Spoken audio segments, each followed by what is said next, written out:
Hello YouTube, Luigi here. You know, some weeks ago I got a comment from Aircord USA, bright young man with a great channel, reviews gear and knives and things, a lot of fun. He said I'd really like to see a video on your entire collection. Well, that would have been impossible. There's not enough tabletop space and there's not enough time for all of them. And I don't know if that constitutes being tagged. He just left a comment as a tag, something more official than that. I don't understand these things. But I told him that maybe I would break it down into categories. And this, you see such a category in front of you. These are all my full flat ground knives.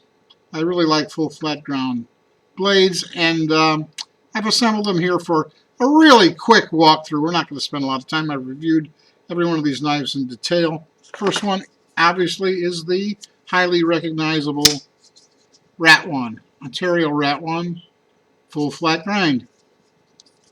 Second one, like almost all the old traditional friction knives, this is the Case Copperhead. Copper lock with the mid lock, single blade.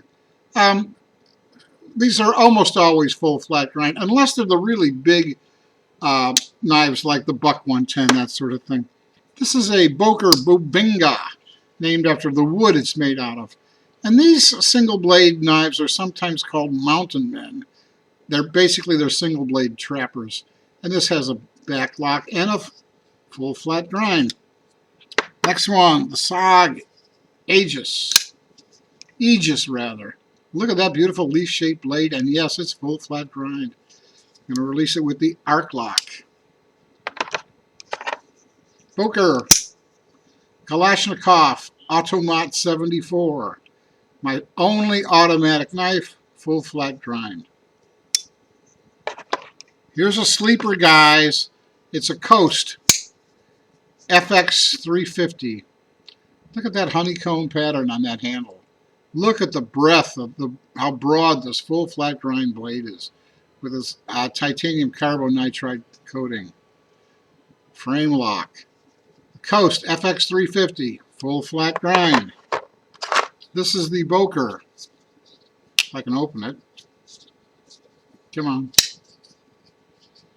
Boker Titan Drop. Titanium scales. Beautiful shaped blade, full flat grind, mid-lock. This is a B, which means it's a $7 or $8 knife. B, LO5-1. If you don't say the -1, you get a knife with different scales and a hollow grind. So if you want this one, this $7 or $8 or $9 B knife, it's a LO5-1 full flat grind. My absolute favorite, Maxpedition Excelsa. Yes, full flat grind, but look at the organic sculpted swedge, chamfer, not swedge, on the grip side of this knife. That is so comfortable. I love this knife.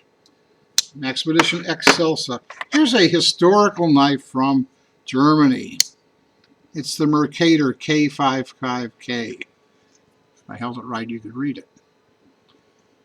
It's a rivet. It's a folded piece of metal for the handle scales, but it's got some historical significance, and that's why it's here.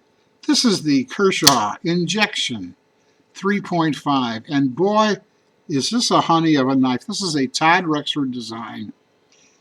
It's such a good-looking knife and so comfortable. I haven't figured out why this knife, which is not expensive, has not overtaken the Tenacious and the Cryo in terms of widespread carryability at a good price point. I love this knife. Injection 3.5. And the Spyderco Endura full flat grind. My only Spyderco. Full flat grind. The Boker Range Buster.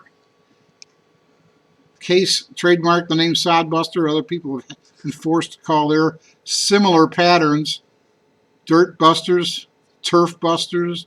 Boker calls theirs the Range Buster. Kissing Crane calls there a farmer's workingman's knife. It's basically the same pattern. Full flat grind.